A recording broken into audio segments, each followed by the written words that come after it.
ಓಂ ಶಾಂತಿ. ಮುರಳಿಯ ದಿನಾಂಕ 16/12/2021। मीठे बच्चे, तुम अभी 21 जन्मों के लिए विश्व के मालिक बनते हो। अभी तुम्हारे पर बृहस्पति की अविनाशी दशा है। ಬಾಬಾ ತಿಳಿಸ್ತಾ ಇದ್ದಾರೆ, ಮಧುರ ಮಕ್ಕಳೇ, ನೀವೀಗ 21 ಜನ್ಮಕ್ಕಾಗಿ ವಿಶ್ವದ ಮಾಲೀಕ ಆಗ್ತೀರಿ. ನಿಮ್ಮ ಮೇಲೆ ಬೃಹಸ್ಪತಿಯ ಅವಿನಾಶಿ ದಶೆ ಇದೆ. ಪ್ರಶ್ನೆ: सच्चे सेवाधारी बच्चों की बुद्धि में कौन सी बात सदैव याद रहती है? ಸತ್ಯ ಸೇವಾಧಾರಿ ಮಕ್ಕಳ ಬುದ್ಧಿಯಲ್ಲಿ ಯಾವ ವಿಷಯ ಸದಾ ನೆನಪಿರ್ತದೆ?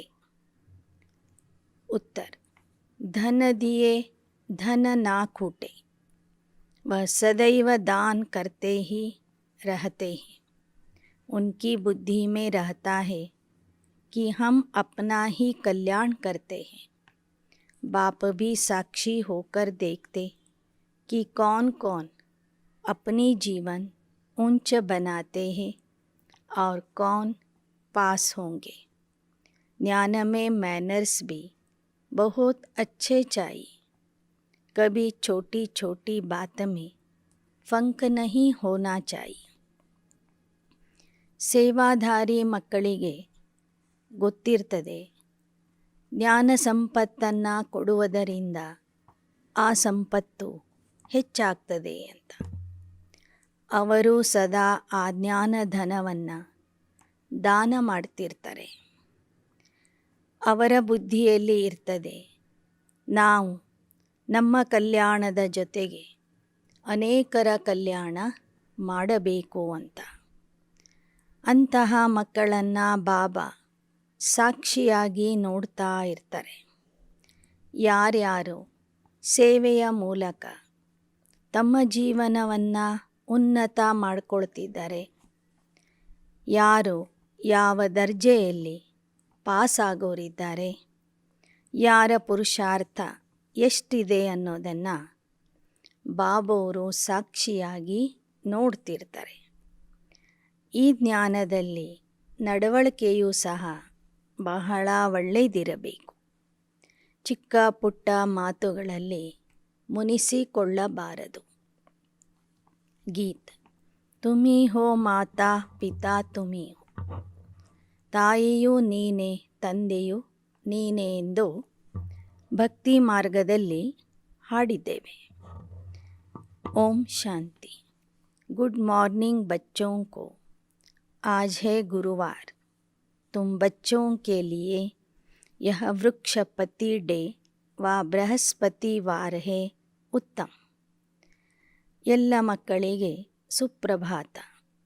ಇಂದು ಗುರುವಾರ ಆಗಿದೆ, ಅಂದರೆ ವೃಕ್ಷಪತಿಯ ದಿನ.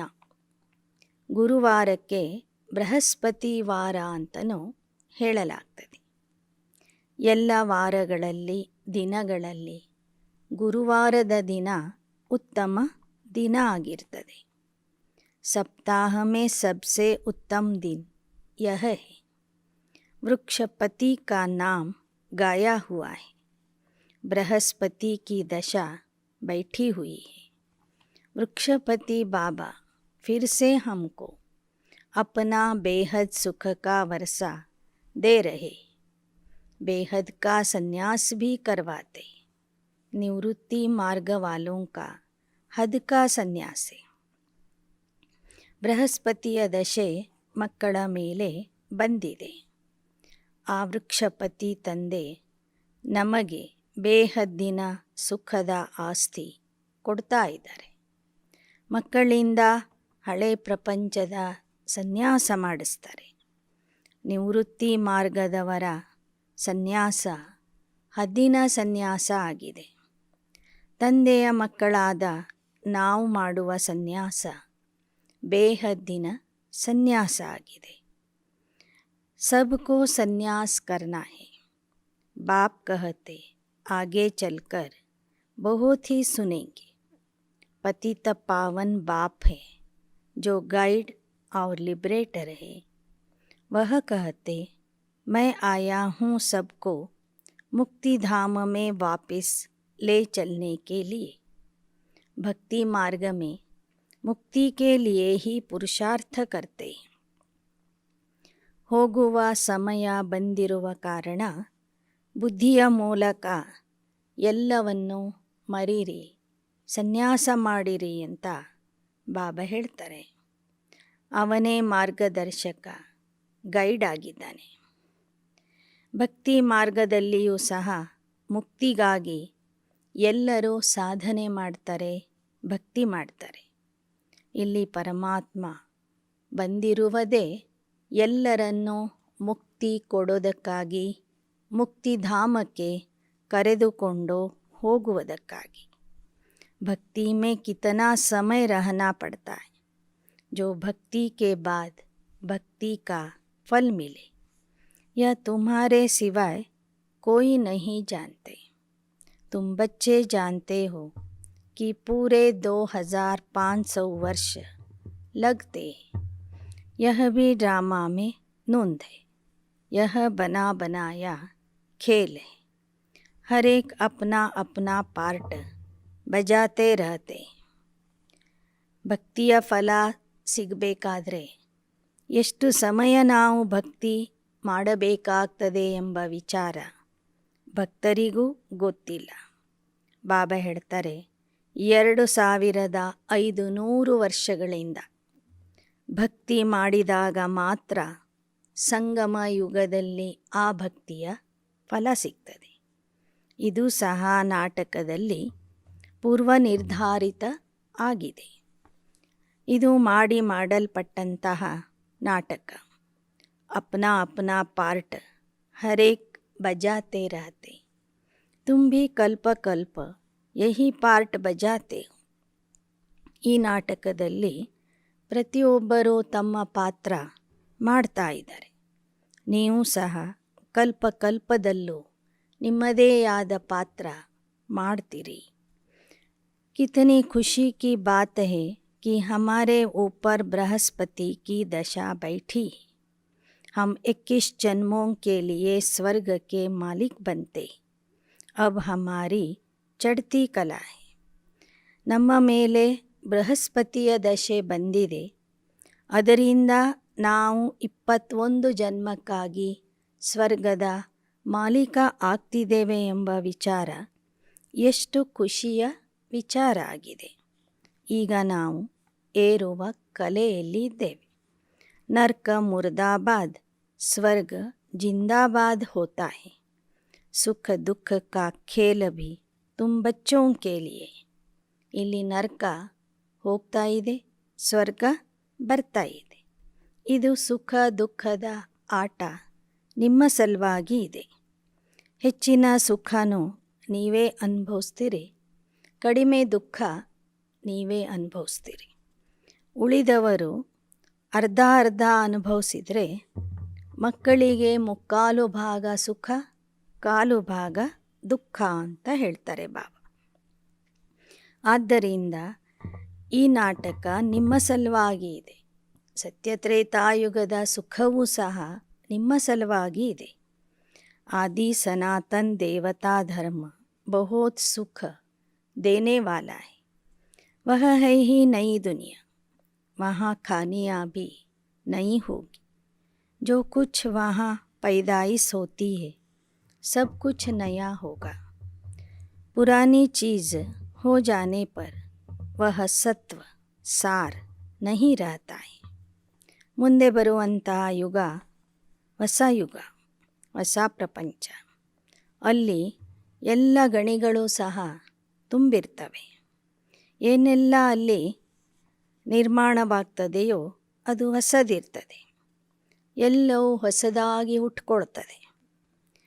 ಹಳೇದಾಗ್ತಾ ಆಗ್ತಾ ಈ ಪ್ರಕೃತಿಯಲ್ಲಿ ಇರುವ ಸಾರ ಎಲ್ಲ, ಶಕ್ತಿಯೆಲ್ಲ ಹೋಗಿಬಿಡ್ತದೆ.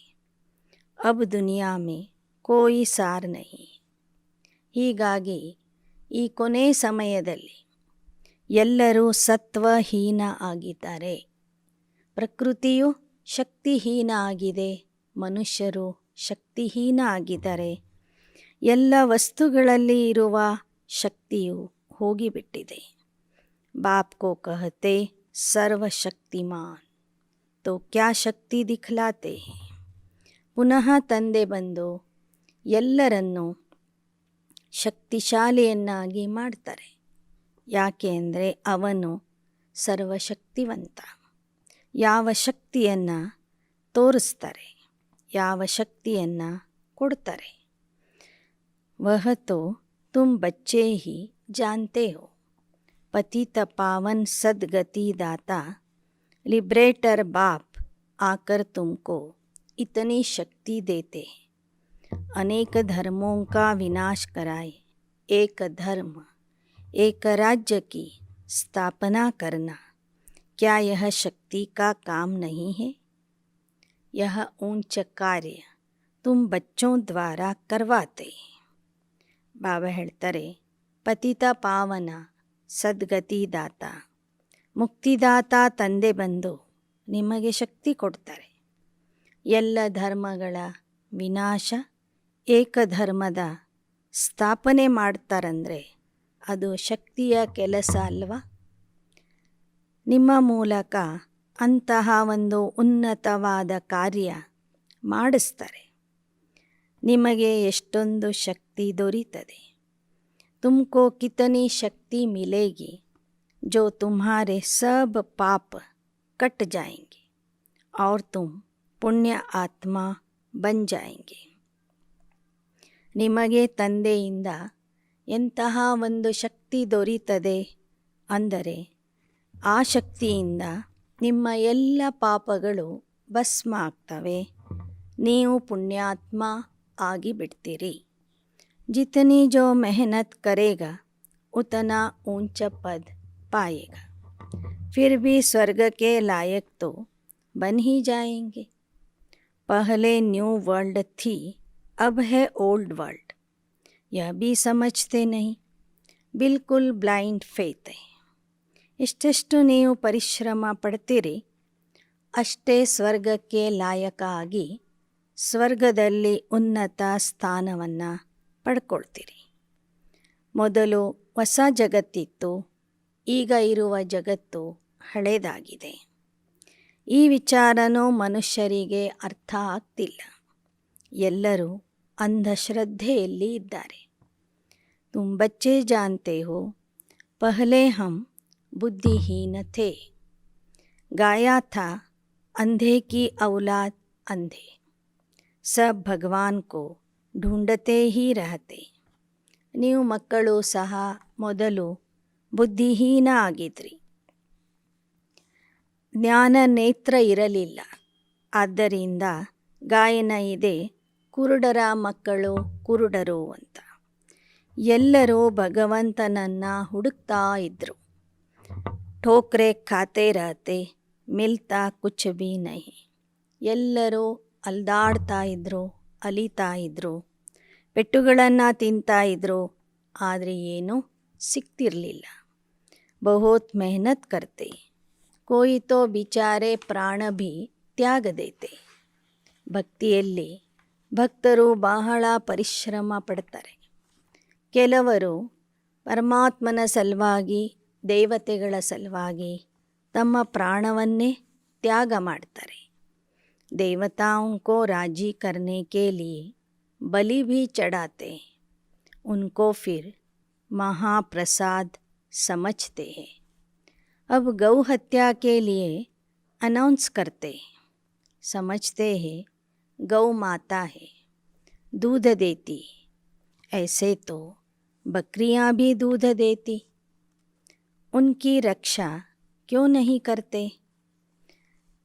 ದೇವತೆಗಳ ರಾಜಿ ಮಾಡೋದಕ್ಕಾಗಿ, ಪರಮಾತ್ಮನನ್ನು ಪ್ರಸನ್ನ ಮಾಡೋದಕ್ಕಾಗಿ ಕೆಲವರು ತಾವೇ ಪ್ರಾಣ ತ್ಯಾಗ ಮಾಡ್ತಾರೆ. ಇನ್ನು ಕೆಲವರು ದೇವತೆಗಳನ್ನು ರಾಜಿ ಮಾಡುವುದಕ್ಕಾಗಿ ಪ್ರಾಣಿ ಬಲಿಯನ್ನು ಕೊಡ್ತಾರೆ. ಅದಕ್ಕೆ ಮಹಾಪ್ರಸಾದ ಅಂತ ಹೇಳಿ ಅದನ್ನು ಸ್ವೀಕಾರ ಮಾಡ್ತಾರೆ.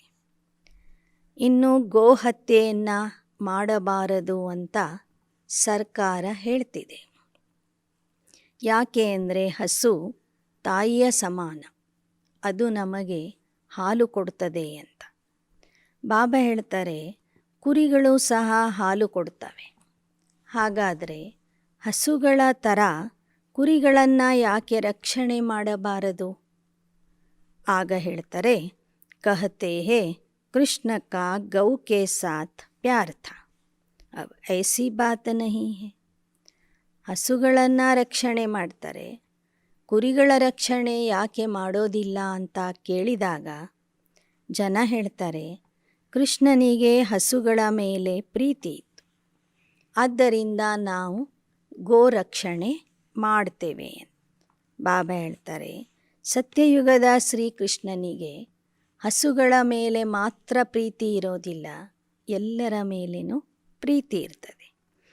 बाप समझाते तुम तो सतयुग के प्रिंस प्रिंसेस थे, फिर 84 जन्म लेकर तमो प्रधान बने. पुरुषार्थ कर सतो प्रधान प्रिंस प्रिंसेस बनना है. यह है डबल ताजधारी प्रिंस प्रिंसेस बनने की पाठशाला.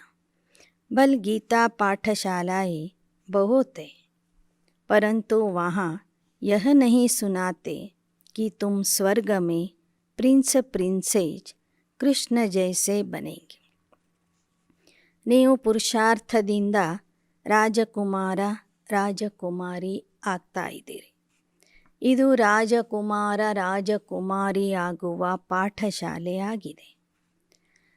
ಭಕ್ತಿ ಮಾರ್ಗದಲ್ಲಿ ಅನೇಕ ಗೀತಾ ಪಾಠಶಾಲೆಗಳಿವೆ, ಆದರೆ ಅಲ್ಲಿ ಹೋಗೋರು ಯಾರೂ ಸಹ ಕೃಷ್ಣನ ಸಮಾನ ರಾಜಕುಮಾರ ರಾಜಕುಮಾರಿ ಆಗೋದಿಲ್ಲ, ಅಥವಾ ನೀವು ಆಗ್ರಿ ಅಂತನೂ ಅಲ್ಲಿ ಹೇಳೋದಿಲ್ಲ. ऐसे कोई गीता पाठी बताते हैं क्या? यहाँ तो बाप बतलाते हैं, यह इम्तहान है प्रिंस प्रिंसेस बनने का. ಇಲ್ಲಿ ಮಾತ್ರ ತಂದೆ ಹೇಳ್ತಾರೆ ಈ ಶಾಲೆಯ ಪರೀಕ್ಷೆ ರಾಜಕುಮಾರ ಕುಮಾರಿ ಆಗೋದಕ್ಕಾಗಿಯೇ ಇದೆ.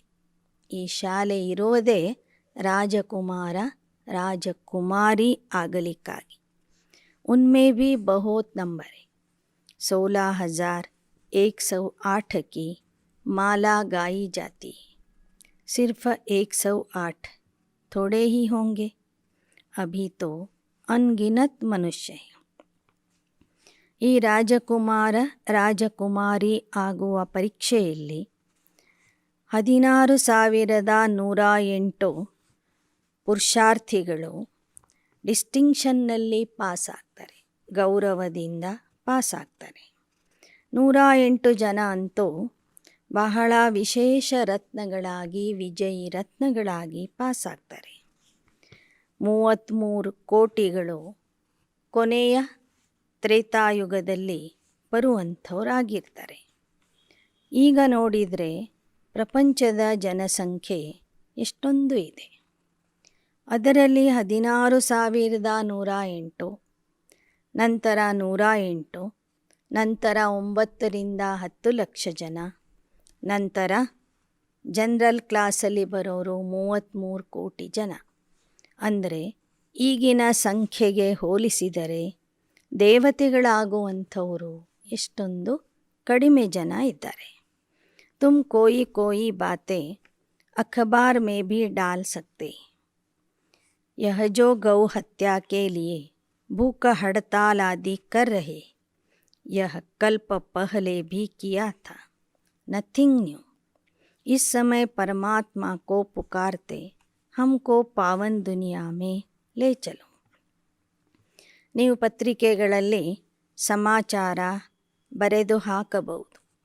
ಈ ಗೋಹತ್ಯೆಗಾಗಿ ಏನು ಉಪವಾಸ ಸತ್ಯಾಗ್ರಹ ಮಾಡ್ತಾ ಇದ್ದಾರೆ, ಅದು ಕಲ್ಪದ ಹಿಂದೆನೂ ಮಾಡಿದರು, ಅದು ಹೊಸದಲ್ಲ. ಈ ನಾಟಕದಲ್ಲಿ ಏನು ನಡೀತಾ ಇದೆಯೋ ಅದು ಯಾವುದೂ ಹೊಸದಲ್ಲ ಅಂತ ಬರೆದು ಹಾಕ್ರಿ. ಪರಮಾತ್ಮನ ಅವತರಣೆಯು ಪ್ರತಿ ಕಲ್ಪದಲ್ಲಿ ಆಗ್ತಾ ಇರ್ತದೆ. ಅದೂ ಹೊಸದಲ್ಲ.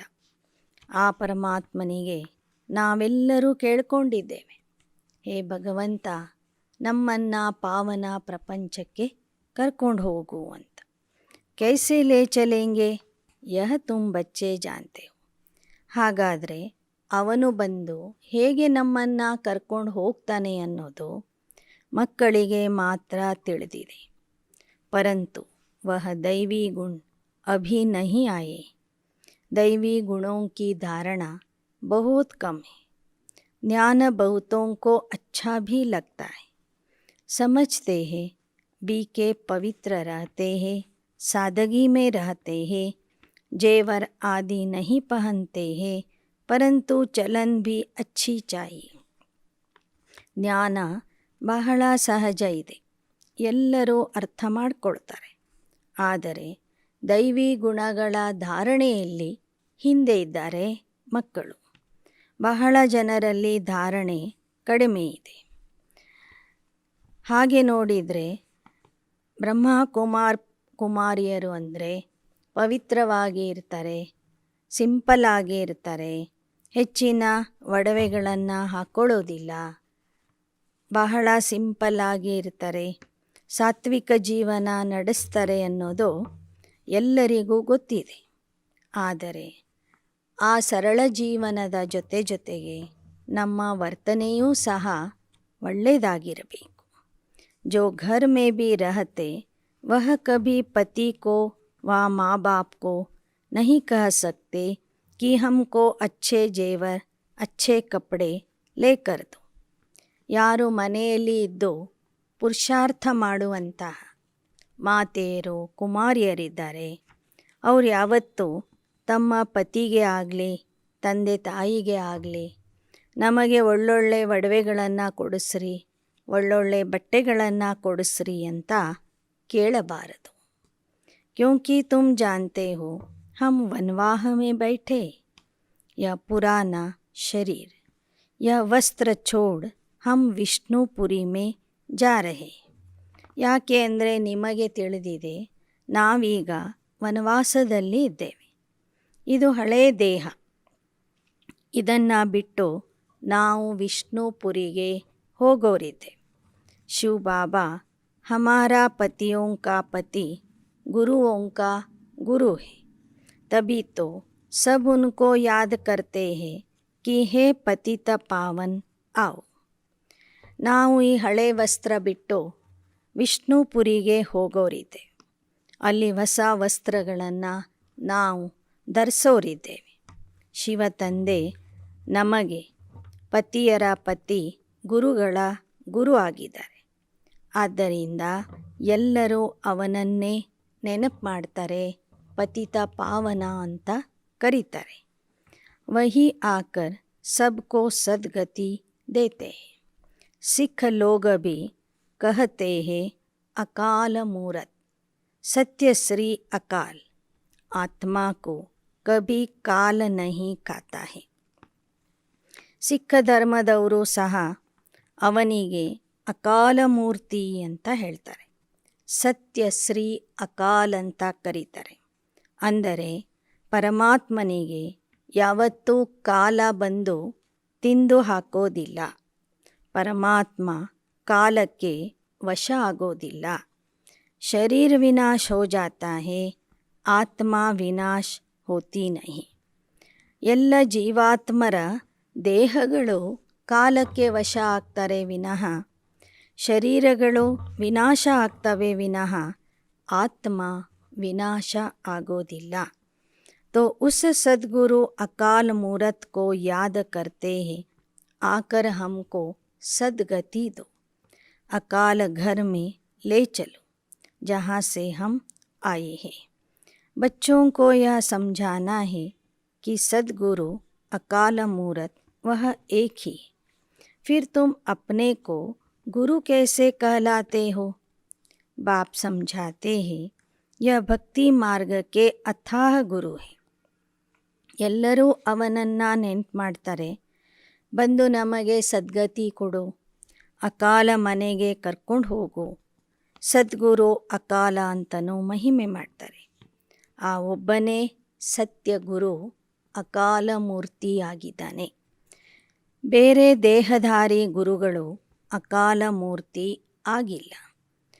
ಭಕ್ತಿ ಮಾರ್ಗದಲ್ಲಿ ಅನೇಕ ಜನ ಗುರುಗಳಿದ್ದಾರೆ.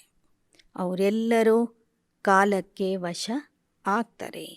ಜ್ಞಾನ ಸಾಗರ್ ತೋ ಏಕ ಹಿ ಬಾಪ್ ಹೈ, उनसे तुम नदियाँ निकलती, यह बातें बाबा ही समझाते हैं. बेहद का बाप बेहद का वर्षा देते हैं. लौकिक टीचर भी पढ़ाई का वर्षा देते. अब बाबा आकर कहते माम एकम याद करो तो विकर्म विनाश होंगे. सिर पर पापों का बोझा है. बाप को याद करने से ಬುದ್ಧಿ ಗೋಲ್ಡನ್ ಬನೇಗಿ. ಈಗ ಬಾಬಾ ಹೇಳ್ತಾರೆ, ಜ್ಞಾನಸಾಗರ ಪರಮಾತ್ಮ ಒಬ್ಬನೇ. ಅವನಿಂದ ಹುಟ್ಟುವ ಜ್ಞಾನ ನದಿಗಳು ನೀವಾಗಿದ್ದೀರಿ. ಆ ತಂದೆಯೇ ನಿಮಗೆ ಬೇಹದ್ದಿನ ಆಸ್ತಿ ಕೊಡ್ತಾ ಇದ್ದಾರೆ. ಲೌಕಿಕದ ಶಿಕ್ಷಕರು ವಿದ್ಯೆಯ ಆಸ್ತಿ ಕೊಡ್ತಾರೆ. ಪರಮಾತ್ಮ ಶಿಕ್ಷಕ ಸ್ವರ್ಗದ ಆಸ್ತಿ ಕೊಡ್ತಾನೆ. ಅವನ ನೆನಪಿನಿಂದ ನಮ್ಮ ಪಾಪಗಳು ಭಸ್ಮ ಆಗ್ತವೆ. ನಮ್ಮ ಬುದ್ಧಿ ಚಿನ್ನದ ಬುದ್ಧಿ ಆಗಿಬಿಡ್ತದೆ. ಅಭಿ ತೋ ಸಬ್ಕಿ ಬುದ್ಧಿ ಛೀ ಛೀ ಅಯನ್ ಏಜ್ ಹೈ. ಮೂರ್ತಿ ಕೆ ಆಗೆ ಜಾಕರ್ ಕಹತೆ ಹಮ್ ಛೀ ಛೀ ಆಪ್ ವಾಹ ವಾಹ ಹೋ. ಮೂರ್ತಿಯ ಮುಂದೆ ಹೋಗಿ ಭಕ್ತರು ಹಾಡ್ತಾರೆ, ನಾವು ಕೊಳಕಾಗಿದ್ದೇವೆ, ಚೀಚಿ ಆಗಿದ್ದೇವೆ, ನೀವು ಪವಿತ್ರ ಸುಂದರ ಆಗಿದ್ದೀರಿ, ವಾ ವಾ ಆಗಿದ್ದೀರಿ. ತುಮ್ ಹಿ ಪಾವನ್ ಊಂಚ ಥೆ ಅಬ್ ಪತೀತ್ ನೀಚೆ ಆಯೆ ಹೋ. ನಾಟಕ ಹಿ ಭಾರತ್ ಪರ್ ಹೈ. ಬಾಬಾ ಹೇಳ್ತಾರೆ, ನೀವು ಸಹ ಒಂದು ಸಮಯದಲ್ಲಿ ವಾಹ್ ವಾಹ್ ಆಗಿದ್ರಿ, ಉನ್ನತ ಸ್ಥಾನದಲ್ಲಿ ಇದ್ರಿ. ಈಗ ಪತಿತ ಆಗಿ ಕೆಳಗೆ ಬಂದಿದ್ದೀರಿ. ಈ ನಾಟಕ ಭಾರತದಲ್ಲಿ ನಡೀತದೆ. ಜನ್ಮೋं की कहानी भी तुमसे ही लगती.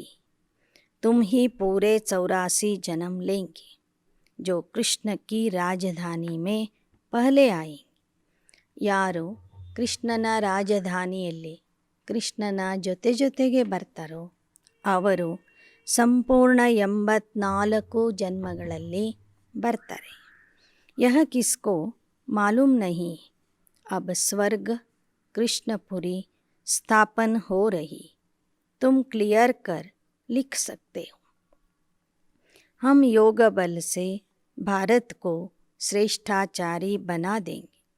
बर्थ कंट्रोल के लिए इतना माथा मारते हैं, परंतु यह तो बाप का ही काम है. ನೀವು ಸ್ಪಷ್ಟ ಮಾಡಿ ಬರೆಯಬಹುದು, ಜನರಿಗೆ ಹೇಳಬಹುದು, ನಾವು ಯೋಗ ಬಲದಿಂದ ಮತ್ತೆ ಭಾರತವನ್ನು ಶ್ರೇಷ್ಠಾಚಾರಿ ಭಾರತವನ್ನಾಗಿ ಮಾಡ್ತಾ ಇದ್ದೇವೆ. ಜನಸಂಖ್ಯಾ ನಿಯಂತ್ರಣದ ಕೆಲಸವೂ ಸಹ ಪರಮಾತ್ಮನೇ ಬಂದು ಮಾಡ್ತಾ ಇದ್ದಾನೆ. ಸರ್ಕಾರ ಅದಕ್ಕಾಗಿ ಎಷ್ಟೊಂದು ತಲೆ ಕೆಡಿಸ್ಕೊಳ್ತಾ ಇದೆ, ಎಷ್ಟೊಂದು ಪ್ರಯತ್ನ ಮಾಡ್ತಾ ಇದೆ. ಆದರೆ ಆ ಕೆಲಸ ಪರಮಾತ್ಮನೇ ಬಂದು ಮಾಡ್ತಾನೆ. विनाश के बाद बाकी 9 लाख ही रह जाएंगे.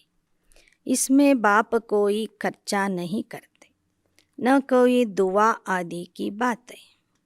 ಜನಸಂಖ್ಯಾ ನಿಯಂತ್ರಣಕ್ಕಾಗಿ ಸರ್ಕಾರ ಎಷ್ಟೊಂದು ಖರ್ಚು ಮಾಡ್ತಾ ಇದೆ. ಆದರೆ ಪರಮಾತ್ಮ ಬಂದಾಗ ಖರ್ಚು ಇಲ್ಲದೆ ಅವನು ಈ ಸಂಖ್ಯೆಯನ್ನು ಕಡಿಮೆ ಮಾಡ್ತಾನೆ. ವಿನಾಶದ ನಂತರ ಇಡೀ ವಿಶ್ವದಲ್ಲಿ ಕೇವಲ 9 ರಿಂದ 10 ಲಕ್ಷ ಜನ ಮಾತ್ರ ಉಳಿತಾರೆ. ಅದಕ್ಕಾಗಿ ಪರಮಾತ್ಮ ಯಾವುದೇ ರೀತಿಯ ಖರ್ಚನ್ನು ಮಾಡೋದಿಲ್ಲ, ಆಶೀರ್ವಾದ ಕೊಡೋದಿಲ್ಲ ಅಥವಾ ಜಾದೂನು ಮಾಡೋದಿಲ್ಲ. ಪರಂತು इस दुनिया का विनाश तो होना ही है. यह संगम है, गाया हुआ है ब्रह्मा द्वारा स्थापना, तो जरूर यहाँ ही चाहिए. ಜನಸಂಖ್ಯಾ ನಿಯಂತ್ರಣಕ್ಕಾಗಿ ನಾಟಕದಲ್ಲಿ ಇರುವ ಉಪಾಯ ಏನು ಅಂದರೆ ಹಳೆ ಪ್ರಪಂಚದ ವಿನಾಶ. ವಿನಾಶದ ನಂತರ ಸಂಖ್ಯೆ ತಾನಾಗಿ ಕಡಿಮೆ ಆಗ್ತದೆ. ಇದು ಸಂಗಮ ಯುಗ. ಈ ಯುಗದಲ್ಲಿ ನಿರಾಕಾರ ಪರಮಾತ್ಮ ಬ್ರಹ್ಮರವರ ಮೂಲಕ ಸ್ವರ್ಗದ ಸ್ಥಾಪನೆ ಮಾಡ್ತಾರೆ. तो ब्रह्मा को यहाँ बिठाया है. लोग कहते दादा को क्यों बिठाया. कोई को भी बिठाएंगे तो कहेंगे फलाने को क्यों बिठाया. ब्रह्मा तो बिल्कुल साधारण है. सबसे बड़ा तो ब्रह्मा ही हो सकता है. बात तो बिल्कुल सिंपल है, परंतु कितना समझाना पड़ता है. भगवान आते हैं पतित शरीर पतित दुनिया में. पावन शरीर तो यहाँ किसका हो न सके. ಬ್ರಹ್ಮನ ಚಿತ್ರ ನೋಡಿ ಜನ ಕೇಳ್ತಾರೆ, ಈ ದಾದನಿಗೆ ಈ ಅಜ್ಜನಿಗೆ ಇಲ್ಲಿ ಯಾಕೆ ಕೂಡಿಸಿದಿರಿ. ಬಾಬಾ ಹೇಳ್ತಾರೆ, ಯಾವ ದೇಹದಲ್ಲಿ ನಾನು ಬರ್ತೀನಿ ಆ ದೇಹದ ಚಿತ್ರ ಅಂತೂ ಇಲ್ಲಿ ಬರೀಲೇಬೇಕಾಗ್ತದೆ. ಯಾರ ದೇಹದಲ್ಲಿ ನಾನು ಬರ್ತೀನಿ ಅವರಿಗೆ ಪ್ರಜಾಪಿತ ಬ್ರಹ್ಮ ಅಂತ ನಾಮಕರಣ ಮಾಡ್ತೀನಿ. ಒಂದು ವೇಳೆ ಬೇರೆ ವ್ಯಕ್ತಿಯ ಶರೀರದಲ್ಲಿ ಬಂದಿದ್ದರೆ ಅವರ ಚಿತ್ರ ಆದರೂ ಅಲ್ಲಿ ನಾವು ಹಾಕಲೇಬೇಕಿತ್ತು. ಯಾರ ಚಿತ್ರ ಹಾಕಿದ್ರೂ ಜನ ಅಂತೂ ಪ್ರಶ್ನೆ ಕೇಳ್ತಿದ್ರು. ಅವರಿಗೆ ನೀವು ಯಥಾರ್ಥವಾಗಿ ತಿಳಿಸಬೇಕು. ಪರಮಾತ್ಮ ಅವನಿಗಾಗಿ ನಿಗದಿಯಾಗಿರುವಂತಹ ಒಬ್ಬ ಸಾಧಾರಣ ಮನುಷ್ಯನ ದೇಹದಲ್ಲಿ ಬರ್ತಾನೆ. ಪತಿತ ದೇಹ ಪತಿತ ಪ್ರಪಂಚದಲ್ಲಿ ಬರ್ತಾನೆ ಅಂತ ತಿಳಿಸಿರಿ. ಪಾವನ್ ಶರೀರ್ यहाँ किसका हो न सके. भगवान आते हैं पतित शरीर पतित दुनिया में. सीढ़ी के चित्र में भी दिखाया है कांटों के जंगल में खड़े हैं. यह सब बातें बुद्धि में रखनी. अनेक प्रकार के लोग प्रश्न पूछते हैं. सीढ़ी का चित्र समझाने वालों की बुद्धि बड़ी अच्छी चाहिए, परंतु जिनका यहाँ आने का पार्ट ही नहीं वह आकर फालतू प्रश्न करेंगे. ಬಾಬಾ ಹೇಳ್ತಾರೆ, ಏಣಿಯ ಚಿತ್ರ ಹೇಳುವಂಥವರ ಬುದ್ಧಿ ಬಹಳ ಚೆನ್ನಾಗಿರಬೇಕು. ಇಲ್ಲದಿದ್ದರೆ ಜನ ಪ್ರಶ್ನೆಗಳನ್ನು ಕೇಳ್ತಾರೆ. ಯಾರ ಪಾತ್ರ ಸತ್ಯಯುಗದಲ್ಲಿ ಇರೋದಿಲ್ಲವೋ ಅವರು ಫಾಲ್ತು ಪ್ರಶ್ನೆಗಳನ್ನು ಕೇಳ್ತಾನೆ ಹೋಗ್ತಾರೆ. ಆದ್ದರಿಂದ ಜ್ಞಾನ ಹೇಳುವಂಥವರು ಮೊದಲು ಗುರುತಿಸಬೇಕು. 84 का चक्र गाया हुआ भी कौन आने वाले हैं कौन नहीं. ಜ್ಞಾನ ಕೇಳುವಾಗ ಹೇಳುವಂಥವ್ರಿಗೆ ಗೊತ್ತಾಗ್ತದೆ ಯಾರು ಆಸಕ್ತಿಯಿಂದ ಕೇಳ್ತಾ ಇದ್ದಾರೆ, ಯಾರು ಆಸಕ್ತಿಯಿಂದ ಕೇಳ್ತಿಲ್ಲ, ಯಾರ ಪಾತ್ರ ಸತ್ಯಯುಗದಲ್ಲಿ ಇದೆ, ಯಾರ ಪಾತ್ರ ಇಲ್ಲ ಅಂತೇಳಿ. ಅದನ್ನು ಗುರುತಿಸಿ ಆ ರೀತಿಯಲ್ಲಿ ಬಾಬಾ ಹೇಳ್ತಾರೆ, ಜ್ಞಾನ ತಿಳಿಸಿರಿ. ಈ ಜ್ಞಾನ ಎಲ್ಲರೂ ಒಪ್ಕೊಳ್ಳೋದಿಲ್ಲ. ಜೋ ಪೂಜ್ಯ ಹೇ ವಹಿ ಪೂಜಾರಿ ಬಂತೆ. ಜ್ಞಾನ ತೋ ಬಿಲ್ಕುಲ್ ಸಹಜ. ಯಾರು ಪೂಜ್ಯ ಆಗಿ ಪೂಜಾರಿ ಆಗಿದ್ದಾರೆ ಅವರು ಮಾತ್ರ ಈ ಜ್ಞಾನ ಅರ್ಥ ಮಾಡ್ಕೊಳ್ತಾರೆ. ಜ್ಞಾನ ಬಹಳ ಸಹಜ ಇದೆ. ಬಾಬಾ ಕೋ ಯಾದ್ ಕರೋ ತೋ ವಿಕರ್ಮ ವಿನಾಶ ಹೋಂಗೆ. तुम देवता बन जाएंगे. ब्राह्मण ही फिर देवता बनेंगे. विराट रूप का चित्र, गोला, सीढ़ी, त्रिमूर्ति, यह चित्र आपस में कनेक्शन रखते हैं. ಬಾಬಾ ಹೇಳ್ತಾರೆ, ಸಂಗಮ ಯುಗದ ಬ್ರಾಹ್ಮಣರೇ ದೇವತೆಗಳಾಗ್ತಾರೆ. ಈ ಜ್ಞಾನ ಮಾರ್ಗದಲ್ಲಿ ವಿರಾಟ ರೂಪದ ಚಿತ್ರ, ಸೃಷ್ಟಿ ನಾಟಕದ ಗೋಲದ ಚಿತ್ರ, ಏಣಿಯ ಚಿತ್ರ, ತ್ರಿಮೂರ್ತಿಯ ಚಿತ್ರ ಇವೆಲ್ಲ ವಿಶೇಷ ಚಿತ್ರಗಳಾಗಿವೆ. ಈ ಚಿತ್ರಗಳಿಗೆ ಪರಸ್ಪರದಲ್ಲಿ ಸಂಬಂಧ ಇದೆ. ಬಾಪ್ ಕಿತನಿ समझाने की युक्ति बताते। कोई धारणा करते, कोई एक कान से सुन दूसरे से निकाल देते. ಜ್ಞಾನ ತಿಳಿಸುವುದಕ್ಕಾಗಿ ಬಾಬಾ ಎಷ್ಟೊಂದು ಉಪಾಯಗಳನ್ನು ನಮಗೆ ತಿಳಿಸಿಕೊಡ್ತಾರೆ. ಆದರೆ ಮಕ್ಕಳಲ್ಲಿ ಕೆಲವರಿಗೆ ಧಾರಣೆ ಆಗ್ತದೆ, ಕೆಲವರಿಗೆ ಧಾರಣೆ ಆಗೋದಿಲ್ಲ. ಒಂದು ಕಿವಿಯಿಂದ ಕೇಳಿ ಇನ್ನೊಂದು ಕಿವಿಯಿಂದ ಬಿಟ್ಟಾಕ್ತಾರೆ. ಹಮಾರಿ ಕಿಂಗ್ಡಮ್ ಸ್ಥಾಪನ್ ಹೋ ರಹಿ, ತುಮ್ ಸಂಗಮ್ ಪರ್ ಹೋ. संगम का ही गायन है कि आत्मा परमात्मा अलग रहे बहुकाल. हम ही पहले सतयुग में आते, बाकी शांति धाम में रहते. पहले वही आएंगे जो कल्प पहले आए होंगे और जो अच्छी ರೀತಿ ಪಡೆಂಗೆ. ನಾವೀಗ ಸಂಗಮ ಯುಗದಲ್ಲಿ ಇದ್ದೇವೆ. ಬಹಳ ಕಾಲದ ನಂತರ ತಂದೆ ಮಕ್ಕಳ ಮಿಲನ ಆಗ್ತದೆ, ಆತ್ಮರು ಮತ್ತು ಪರಮಾತ್ಮನ ಮಿಲನ ಆಗ್ತದೆ ಅಂತ ಯಾವ ಗಾಯನ ಇದೆ ಅದು ನಮ್ಮ ಗಾಯನ ಆಗಿದೆ. ಯಾಕೆ ಅಂದರೆ ನಾವೇ ಮಕ್ಕಳು ತಂದೆಯಿಂದ ಅಗಲಿ ಬಹಳ ಸಮಯದವರೆಗೆ ನಾಟಕದಲ್ಲಿ ಪಾತ್ರ ಮಾಡ್ತಿರ್ತೇವೆ. ಆದಿಯಿಂದ ಕೊನೆಯವರೆಗೂ ಸಹ ನಾವು ತಂದೆಯಿಂದ ಅಗಲಿರ್ತೇವೆ. ಉಳಿದವರು ಶಾಂತಿಧಾಮದಲ್ಲಿನೇ ಇರ್ತಾರೆ. ಯಾರು ಕಲ್ಪದ ಹಿಂದೆ ಸತ್ಯುಗದ ಆದಿಯಿಂದ ಬಂದಿದ್ರು ಅವರೇ ಈ ಕಲ್ಪದಲ್ಲಿಯೂ ಬರ್ತಾರೆ. जो अच्छी रीति नहीं पढ़ेंगे वह पिछाड़ी में आएंगे. सब हिसाब किताब है. यह बातें सर्विसेबल बच्चों की बुद्धि में बैठे. गाया हुआ है, धन दिए धन ना कूटे. दान नहीं करते तो गोया पढ़ते नहीं. बाप देखते हैं कौन भारत के रूहानी सेवाधारी है, जैसे कि वह अपना ही कल्याण करते. बाप पढ़ाई भी पढ़ाते. ಬಾಬಾ ಹೇಳ್ತಾರೆ, ಯಾರು ಸರಿಯಾಗಿ ಅಭ್ಯಾಸ ಮಾಡೋದಿಲ್ಲ ಅವರು ತಡವಾಗಿ ಬರ್ತಾರೆ ನಾಟಕದಲ್ಲಿ. ಪ್ರತಿಯೊಂದಕ್ಕೂ ಲೆಕ್ಕಾಚಾರ ಇದೆ. ಸೇವಾಧಾರಿ ಮಕ್ಕಳ ಬುದ್ಧಿಯಲ್ಲಿ ಜ್ಞಾನ ಧಾರಣೆಯಾಗ್ತದೆ. ಆ ಜ್ಞಾನಧನವನ್ನು ಅವರು ದಾನ ಕೊಡ್ತಾ ಹೋಗ್ತಾರೆ. ಅಂಥ ಸೇವಾಧಾರಿ ಮಕ್ಕಳನ್ನು ನೋಡಿ ಬಾಬೋರ್ಗೂ ಖುಷಿ ಆಗ್ತದೆ. ಬಾಬಾ ತಿಳ್ಕೋತಾರೆ ಮಕ್ಕಳು ತಮ್ಮ ಕಲ್ಯಾಣ ಮಾಡಿಕೊಳ್ತಿದ್ದಾರೆ, ಜೊತೆಗೆ ಅನೇಕರ ಕಲ್ಯಾಣನೂ ಮಾಡ್ತಿದ್ದಾರೆ. ಸಾಕ್ಷಿ ಹೋಕರ್ ದೇಖ್ತೆ ಕೌನ್ ಕೌನ್ ಅಪನಾ ऊंच जीवन बनाते, कौन पास होंगे तुम भी देखते हो. सबसे ऊंच सर्विसेबल कौन है. प्रदर्शनी में भी उन बच्चों को बुलाते, कोई ऐसे ही चले जाते. जाकर देखे, अनुभव करे. इस ज्ञान में मैनर्स भी अच्छे चाहिए, फंक भी नहीं होना चाहिए. ನೀವು ಪ್ರದರ್ಶನ ಮಾಡ್ತೀರಿ, ಮೇಳ ಮಾಡ್ತೀರಿ, ಅಲ್ಲಿ ಸೇವಾಧಾರಿ ಮಕ್ಕಳನ್ನು ಕರೀತಾರೆ. ನೀವು ಜನರಿಗೆ ಜ್ಞಾನ ಹೇಳ್ತೀರಿ. ಕೆಲವರು ಬಂದು ಕೇಳ್ತಾರೆ, ಕೆಲವರು ಕೇಳೋದಿಲ್ಲ.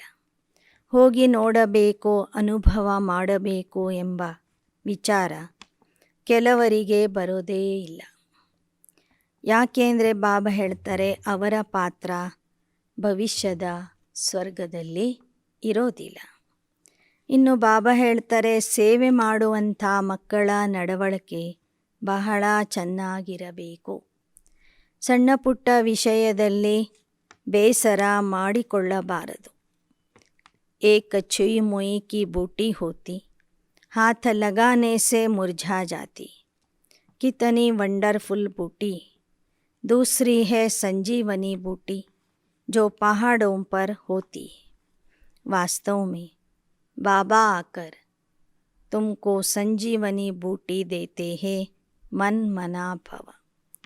ಸಣ್ಣ ಪುಟ್ಟ ವಿಷಯದಲ್ಲಿ ಮುನಿಸಿಕೊಳ್ಳುವವರಿಗೆ ಮುಟ್ಟಿದರೆ ಮುನಿ ಅಂತ ಹೇಳಲಾಗ್ತದೆ. ಒಂದು ಸಣ್ಣ ಸಸಿ ಇರ್ತದೆ, ಅದನ್ನು ಮುಟ್ಟಿದರೆ ಆ ಎಲೆಗಳೆಲ್ಲ ಮುದುರ್ಕೊಂಡು ಬಿಡ್ತ, ಅದಕ್ಕೆ ಮುಟ್ಟಿದರೆ ಮುನಿ ಅಂತ ಹೇಳ್ತಾರೆ. ಇನ್ನೊಂದು ಸಂಜೀವನಿ ಮೂಲಿಕೆ ಅಂತ ಹೇಳ್ತಾರೆ, ಅದು ಬೆಟ್ಟದ ಮೇಲೆ ಬೆಳೀತದೆ. ಬಾಬಾ ಹೇಳ್ತಾರೆ, ಪ್ರಕೃತಿಯಲ್ಲೂ ಸಹ ಎಂಥ ವಂಡರ್ಫುಲ್ ಮೂಲಿಕೆಗಳಿವೆ. वास्तव में बाबा आकर संजीवनी बूटी देते मन मना भव. बाकी शास्त्रों में क्या क्या लिख दिया है. ತಂದೆ ಕೊಡುವ ಸಂಜೀವನಿ ಮೂಲಿಕೆ ಆಗಿದೆ ಮನ್ ಮನ ಭವ. ಶಾಸ್ತ್ರಗಳಲ್ಲಿ ಏನೆಲ್ಲ ಬರೆದ್ಬಿಟ್ಟಿದ್ದಾರೆ. ಸಂಜೀವನಿ ಔಷಧಿಯ ಬಗ್ಗೆನೂ ಕಥೆ ಬರೆದಿದ್ದಾರೆ. ನೀವೀಗ ನಂಬರ್ ವಾರ್ ಮಹಾವೀರಣಿಯರು ಆಗ್ತಾ ಇದ್ದೀರಿ. ಮಾಯೆಯ ಮೇಲೆ ವಿಜಯಶಾಲಿ ಆಗ್ತೀರಿ. ನಿಮ್ಮದು ಗುಪ್ತ ಸೈನ್ಯ ಆಗಿದೆ. ಬಡೆ ಸೆ ಬಡಿ ಹಿಂಸಾ काम कटारी चलाना है. दूसरा नंबर है क्रोध करना, कड़वा बोलना, यह भी हिंसा है. ದೊಡ್ಡ ಹಿಂಸೆ ಆಗಿದೆ ಕಾಮ ವಿಕಾರದಲ್ಲಿ ಹೋಗುವುದು. ಎರಡನೇ ನಂಬರಿನ ಹಿಂಸೆ ಆಗಿದೆ ಕ್ರೋಧ ಮಾಡುವುದು. ಮೂರನೇದಾಗಿದೆ ಅಪಶಬ್ದಗಳನ್ನು ಆಡುವುದು, ಚುಚ್ಚಿ ಮಾತನಾಡುವುದು.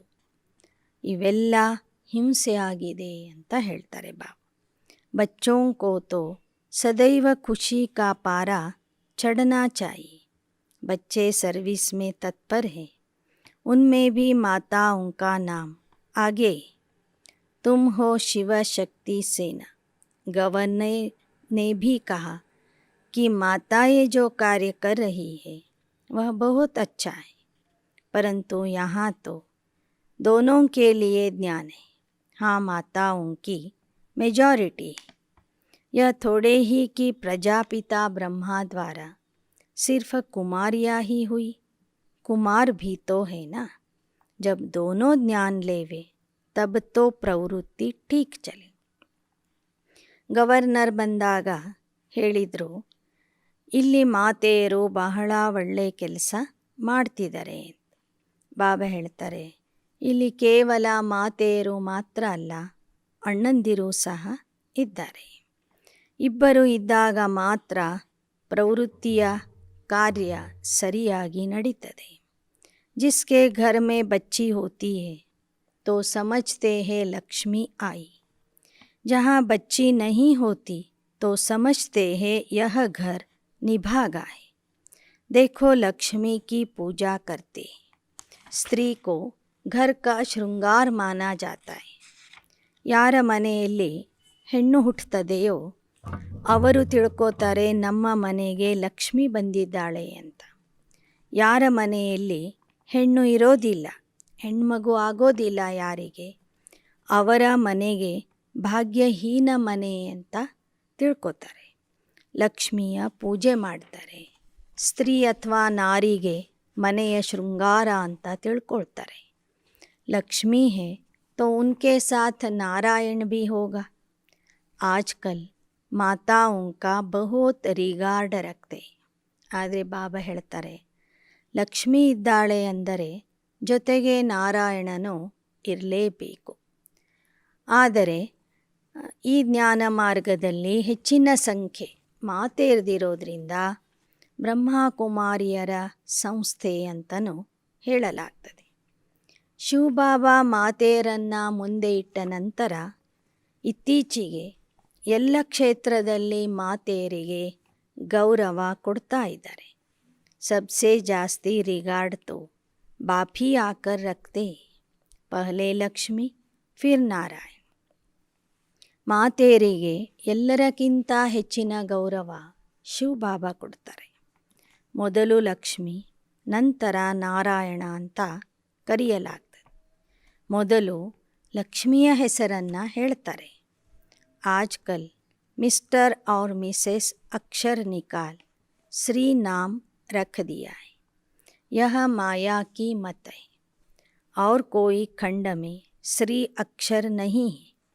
श्री क्राइस्ट कभी नहीं कहेंगे. श्रीमत है ही एक भगवान जो श्रीमत से आकर ಶ್ರೇಷ್ಠಾಚಾರಿ बनाते. ಬಾಬಾ ಹೇಳ್ತಾರೆ, ಮೊದಲು ಮಿಸ್ಟರ್ ಆ್ಯಂಡ್ ಮಿಸೆಸ್ ಅಂತ ಹೇಳ್ತಿದ್ರು. ಇತ್ತೀಚೆಗೆ ಎಲ್ಲರ ಹೆಸರನ್ನು ಬರೆಯುವಾಗ ಮೊದಲು ಶ್ರೀ ಅಂತ ಬರೀತಾರೆ. ಶ್ರೀ ಎಂಬ ಅಕ್ಷರ ಬರೆಯುವ ಪದ್ಧತಿ ಭಾರತದಲ್ಲಿ ಮಾತ್ರ ಇದೆ. ಶ್ರೀಕೃಷ್ಣ, ಶ್ರೀಲಕ್ಷ್ಮಿ, ಶ್ರೀರಾಧೆ, ಶ್ರೀ ಸರಸ್ವತಿ, ಶ್ರೀ ಇಂಥವರು ಅಂತ ಕರೀತಾರೆ ವಿನಃ ಶ್ರೀ ಕ್ರಿಸ್ತ, ಶ್ರೀ ನಾನಕ, ಶ್ರೀ ಬುದ್ಧ ಅಂತ ಯಾರೂ ಹೇಳೋದಿಲ್ಲ. ಶ್ರೀಮತ್ ಹೈ ಹಿ ಏಕ ಭಗವಾನ್. ಯಾಕೆ ಅಂದರೆ ಪರಮಾತ್ಮನ ಶ್ರೀಮತದಿಂದ ಶ್ರೇಷ್ಠಾಚಾರಿ ಆಗೋರು ಭಾರತೀಯರು ಮಾತ್ರ. ಆದ್ದರಿಂದ ಭಾರತದಲ್ಲಿ ಮಾತ್ರ ಶ್ರೀ ಎಂಬ ಅಕ್ಷರವನ್ನು ಸೇರಿಸುವಂಥ ಪದ್ಧತಿ ಇದೆ. तुम बच्चों को अब पुरुषार्थ करना है, देह अभिमान छोड़ना है. देह अभिमान में आकर अपना पद भ्रष्ट कर देते हैं.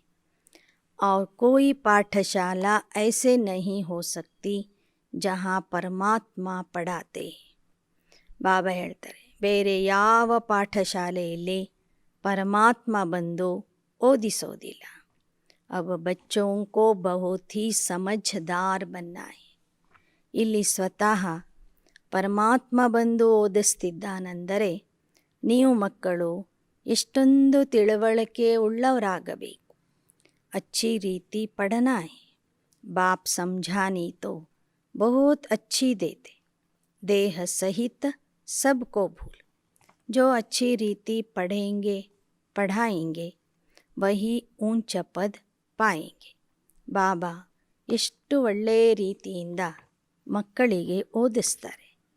ಯಾರು ಒಳ್ಳೆಯ ರೀತಿಯಿಂದ ಓದ್ತಾರೆ ಮತ್ತು ಜನರಿಗೂ ಓದಿಸ್ತಾರೆ ಅವರು ಉನ್ನತ ಪದವಿಯನ್ನು ಪಡ್ಕೊಳ್ತಾರೆ.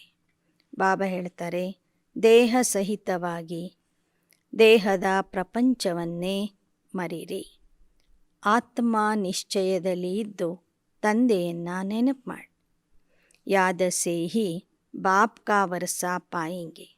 आजकल इशारा भी करते हैं भगवान को याद कर, तो ज़रूर एक ही बाप है ना. ಇತ್ತೀಚೆಗೆ ಕಷ್ಟ ಬಂದಾಗ, ದುಃಖ ಬಂದಾಗ ಎಲ್ಲರೂ ಸಹ ತಮ್ಮ ಬೆರಳನ್ನು ಮೇಲೆ ತೋರಿಸಿ ಪರಮಾತ್ಮನ ನೆನಪು ಮಾಡ್ರಿ ಅಂತ ಪರಸ್ಪರರಿಗೆ ಹೇಳ್ತಿರ್ತಾರೆ. ಅಂದರೆ ಪರಮಾತ್ಮ ಒಬ್ಬನೇ ಇದ್ದಾನೆ, ಮೇಲಿದ್ದಾನೆ ಅನ್ನೋದು ಅಪರೋಕ್ಷವಾಗಿ ಎಲ್ಲರೂ ಒಪ್ಕೊಳ್ತಾರೆ. ಬಾಕಿ ಸಬ್ ಬಚ್ಚೆ ऊंचे ऊंचा है शिव बाबा, फिर ब्रह्मा विष्णु शंकर, फिर जगत अम्बा. भक्ति मार्ग का पसारा है झाड़, ज्ञान है बीज. ಪರಮಾತ್ಮ ಒಬ್ಬನೇ ತಂದೆ, ಉಳಿದವರೆಲ್ಲರೂ ಮಕ್ಕಳು. ಬ್ರಹ್ಮ, ವಿಷ್ಣು, ಶಂಕರ, ಜಗದಂಬೆ ಎಲ್ಲರೂ ಪರಮಾತ್ಮನ ಮಕ್ಕಳಾಗಿದ್ದಾರೆ. ಭಕ್ತಿ ಮಾರ್ಗದಲ್ಲಿ ಎಷ್ಟೊಂದು ವಿಸ್ತಾರ ಇದೆ. ಭಕ್ತಿಗೆ ವೃಕ್ಷ ಅಂತ ಹೇಳಿದರೆ ಜ್ಞಾನಕ್ಕೆ ಬೀಜ ಅಂತ ಹೇಳಲಾಗ್ತದೆ. ಅಚ್ಚ मीठे मीठे सिकीलदे बच्चों प्रति माता पिता बाप दादा का याद प्यार और गुड मॉर्निंग. रूहानी बाप की रूहानी बच्चों को नमस्ते. रूहानी बच्चों की रूहानी बाप दादा को याद प्यार, गुड मॉर्निंग और नमस्ते नमस्ते नमस्ते. धारणा के लिए मुख्य सार. धारणೆಗಾಗಿ मुख्यांशಗಳು. इस समय स्वयं को वनवाह में समझना है. अच्छे कपड़े, अच्छे जेवर पहनने का शौक छोड़ देना है. सादगी में रहते चलन बहुत रॉयल रखनी है. ಈ ಸಮಯದಲ್ಲಿ ತಮಗೆ ತಾವು ವನವಾಸದಲ್ಲಿ ಇದ್ದೇವೆಂದು ತಿಳ್ಕೋಬೇಕು. ಉಡುವ ತೊಡುವ ಆಸಕ್ತಿ ಇರಬಾರದು. ಸರಳ ಸಾಧಾರಣ ಜೀವನದಲ್ಲಿ ಇದ್ದರೂ ಸಹ ನಡವಳಿಕೆ ಮಾತ್ರ ಬಹಳ ರಾಯಲ್ ಆಗಿರಬೇಕು. 2. ಚುಯಿ ಮುಯಿ ಕಭಿ ನಹಿ ಬನನಾ ಹೈ. ಮುಖ ಸೆ ಕಡವೆ ಬೋಲ್ ನಹಿ ಬೋಲನೆ. ಸಂಜೀವನಿ ಬೂಟಿ ಸೆ ಮಾಯಾ ಜೀತ ಬನನಾ ಹೈ. ಮುಟ್ಟಿದರೆ ಮುನಿ ಆಗಬಾರದು. ಮುಖದಿಂದ ಕಹಿ ವಚನಗಳನ್ನು ಆಡಬಾರದು. ಸಂಜೀವನಿ ಮೂಲಿಕೆಯಿಂದ ಮಾಯಾಜೀತ ಆಗಬೇಕು. वरदान. साकार बाप समान अपने हर कर्म को यादगार बनाने वाले आधार मूर्त और उद्धार मूर्त भव. ಸಾಕಾರ ತಂದೆಯ ಸಮಾನ ತಮ್ಮ ಪ್ರತಿಯೊಂದು ಕರ್ಮವನ್ನು ಸ್ಮರಣ ಚಿಹ್ನೆ ಮಾಡುವಂತಹ ಆಧಾರ ಮೂರ್ತಿ ಉದ್ಧಾರ ಮೂರ್ತಿ ಭವ. ಸಾಕಾರ ತಂದೆಯ ಸಮಾನ ತಮ್ಮ ಪ್ರತಿಯೊಂದು ಕರ್ಮವನ್ನು ಸ್ಮರಣ ಚಿಹ್ನೆಯನ್ನಾಗಿ ಮಾಡುವಂತಹ ಆಧಾರ ಮೂರ್ತಿ ಉದ್ಧಾರ ಮೂರ್ತಿ ಆಗಿರಿ. जैसे साकार बाप ने अपना हर कर्म यादगार बनाया, ऐसे आप सभी का हर कर्म यादगार तब बनेगा जब स्वयं को आधार मूर्ति उद्धार मूर्ति समझकर चलेंगे. जो अपने को विश्व परिवर्तन के आधार मूर्त समझते हैं, उनका हर कर्म ऊंचा होता है और वृत्ति दृष्टि में जब सर्व के कल्याण की भावना रहती है तो हर कर्म श्रेष्ठ हो जाता है. ऐसे श्रेष्ठ कर्म ही यादगार बनते हैं. ಯಾವ ಮಕ್ಕಳು ಸಾಕಾರ ತಂದೆಯಂತೆ ತಮ್ಮ ಕರ್ಮಗಳನ್ನು ಶ್ರೇಷ್ಠ ಮಾಡಿಕೊಳ್ತಾರೆ ಮತ್ತು ಸ್ವಯಂವನ್ನು ಆಧಾರ ಮೂರ್ತಿ ಉದ್ಧಾರ ಮೂರ್ತಿ ಎಂದು ತಿಳಿದು ನಡೀತಾರೆ, ಅವರ ಪ್ರತಿಯೊಂದು ಕಾರ್ಯ ಸ್ಮರಣ ಚಿಹ್ನೆಯಾಗಿ ಉಳಿತದೆ. ಯಾರು ವಿಶ್ವ ಪರಿವರ್ತನೆಯ ಕಾರ್ಯದಲ್ಲಿ ಆಧಾರ ಮೂರ್ತಿಯಾಗಿ ಉನ್ನತ ಕರ್ಮ ಮಾಡ್ತಾರೆ, ವೃತ್ತಿ ದೃಷ್ಟಿಯ ಮೂಲಕ ಸರ್ವರ ಕಲ್ಯಾಣ ಮಾಡ್ತಾರೆ, ಅವರ ಪ್ರತಿಯೊಂದು ಕರ್ಮ ಶ್ರೇಷ್ಠ ಆಗಿಬಿಡ್ತದೆ. ಅಂತಹ ಶ್ರೇಷ್ಠ ಕರ್ಮಗಳೇ ಜನರ ಸ್ಮರಣೆಯಲ್ಲಿ ಉಳಿಯುವಂತಹ ಸ್ಮರಣ ಚಿಹ್ನೆಗಳಾಗಿ ಉಳಿತವೆ. ಶ್ಲೋಗನ್. ಇಂದಿನ आदर्श वाक्य. सत्यता की शक्ति को धारण करने के लिए सहनशील बनो. ಸತ್ಯತೆಯ ಶಕ್ತಿಯನ್ನು ಧಾರಣೆ ಮಾಡಿಕೊಳ್ಳುವುದಕ್ಕಾಗಿ ಮೊದಲು ಸಹನಶೀಲ ಆಗಿರಿ. ಸತ್ಯತೆಯ ಶಕ್ತಿಯನ್ನು ಧಾರಣೆ ಮಾಡಿಕೊಳ್ಳುವುದಕ್ಕಾಗಿ ಮೊದಲು ಸಹನಶೀಲ ಆಗಿರಿ. अच्छा. ओम शांति.